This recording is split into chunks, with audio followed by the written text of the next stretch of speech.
What's up, guys? So we're back, and let me tell you, I think I cracked the code now. I think I finally solved that sound problem issue that I was having. If you guys noticed my last video, I think it was like 2 videos ago, titled Home Theater Sound Problems. I was having issues with this freaking Blu-ray player that I had bought. I couldn't get the damn sound out. And my other issue was, how can I get the sound and connect it to my sound bar? Because what I was doing was I was using my computer speakers, because all they had was this little coaxial thing here, and all I can do was connect the HDMI straight to the projector and then get the sound out of the projector through the computer speakers. I didn't have a way to connect it to my sound bar, which freaking sucked. But I think I solved that problem now 2 ways, alright?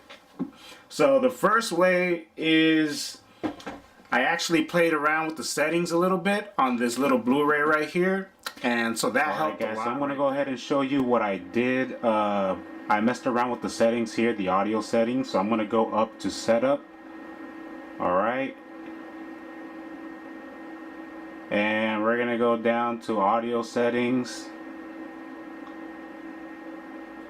And right here where it says digital audio output, it used to be on auto, but I put PCM. I'm not really sure what that means, but that's what I switched it over to. Alright, and then I went down here where it says down mix, and it used to be on stereo, but I put it on surround. And then boom, those are the only 2 things that I changed. And now all of a sudden I can get the damn audio out of all of my Blu-rays. So let's go ahead and test that out right now.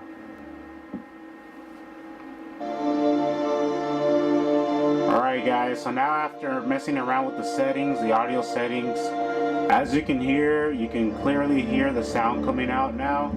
I don't have any more issues. I am using the sound bar right now. We're going to go ahead and pick a scene just to make sure that the movie actually plays and you can hear it. Let's go ahead and do that.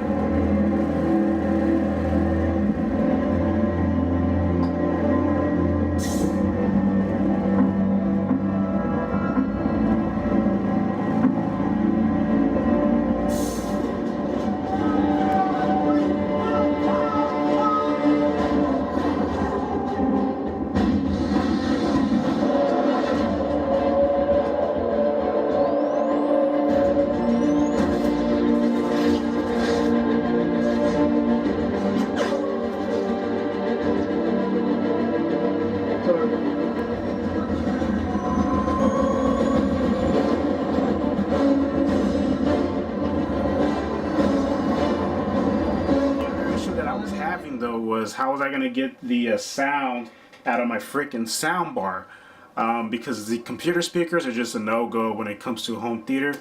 I just use the computer speakers for my PS4 when I'm doing gaming, and that's pretty much it. I'm not trying to use it as like a surround sound or anything like that. And I think we fixed it. So what I did was, I mentioned in my past video that I ordered a little gadget here. This is the digital to analog audio converter.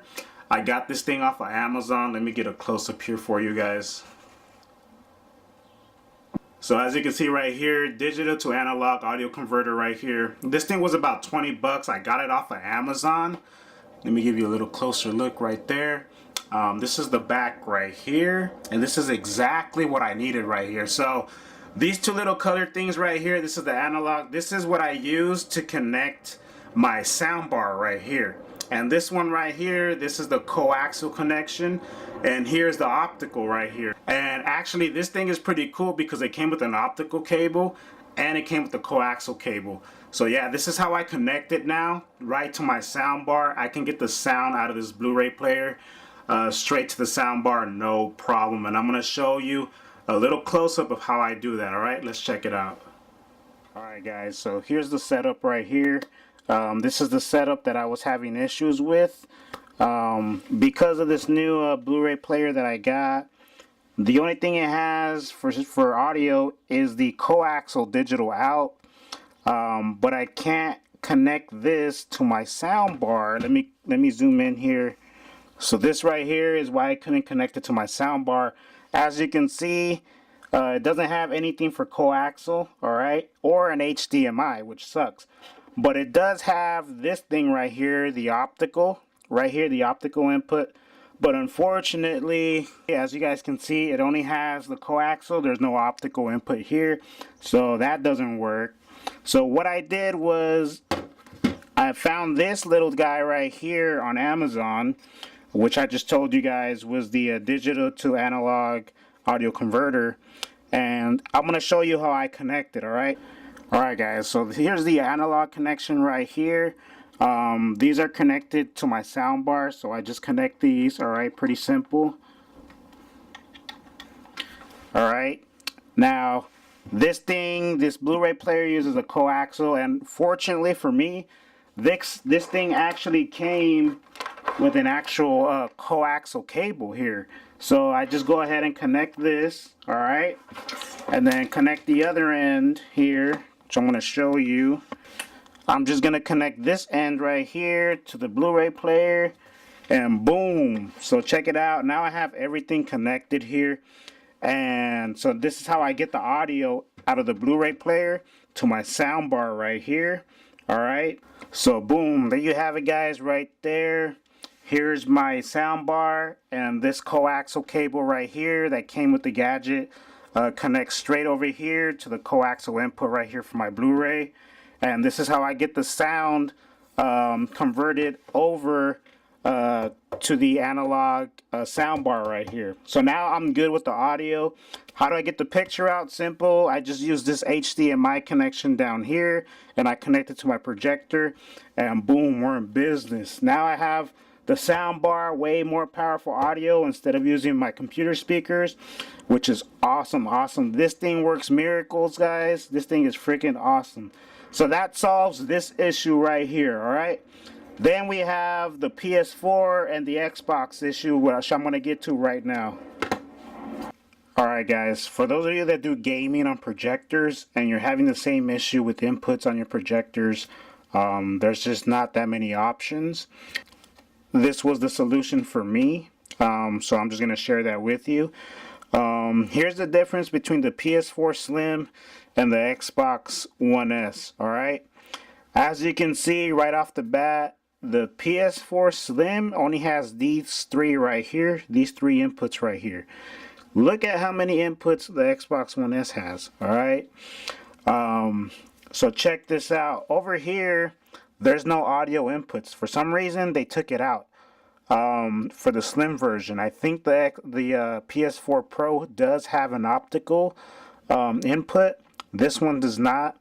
This little entrance right here, the first one, it says aux, but it's like a USB.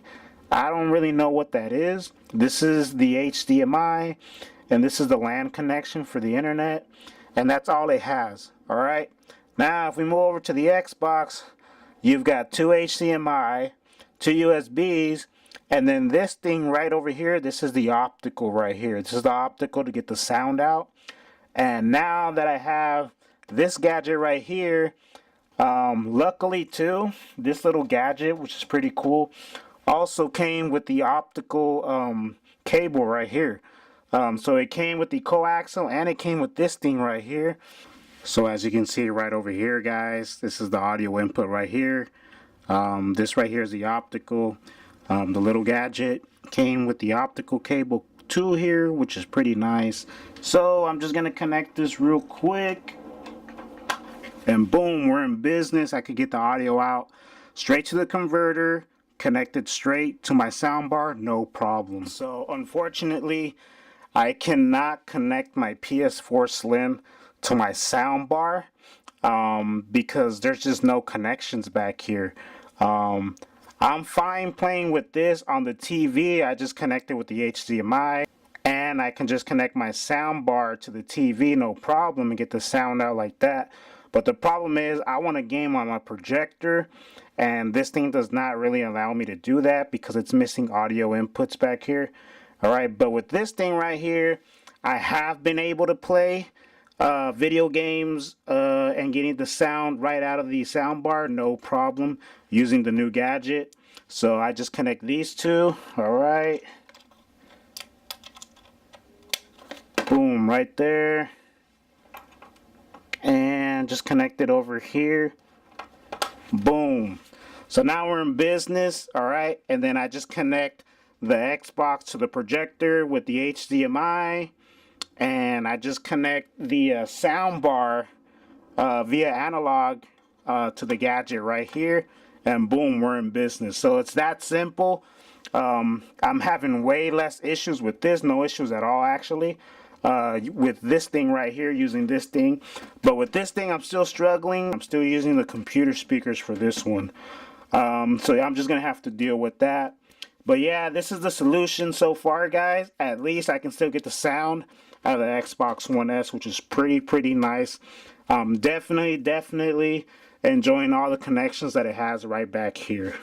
So there you have it, guys. I hope this video helped you guys a lot. I know there's a lot of people that have sound problems when they get a projector. When you get a cheap projector like the one that I have, it doesn't usually come with many options for audio inputs. So you are going to have a problem like that, especially when you're dealing with analog. And if you have a soundbar just like mine that uses the analog connection, well then you're kind of screwed a little bit.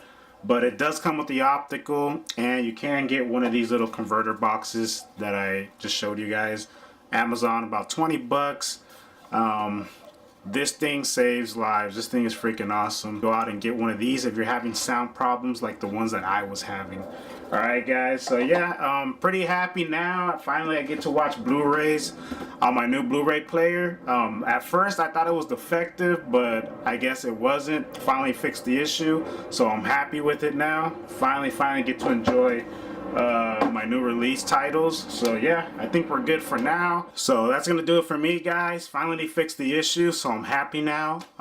So yeah, go out, get some movies, get some popcorn, and get some physical collector's editions just like the one I picked up. I just got Aquaman Lenticular from Target exclusive. Check this thing out. This thing looks freaking dope. Look at that. I'm gonna do a video on this little movie night video. Check this out. I haven't watched this, so I'm dying to watch this thing, but this thing looks amazing. I'm happy with this purchase. We're gonna check this out in the next video. All right, peace.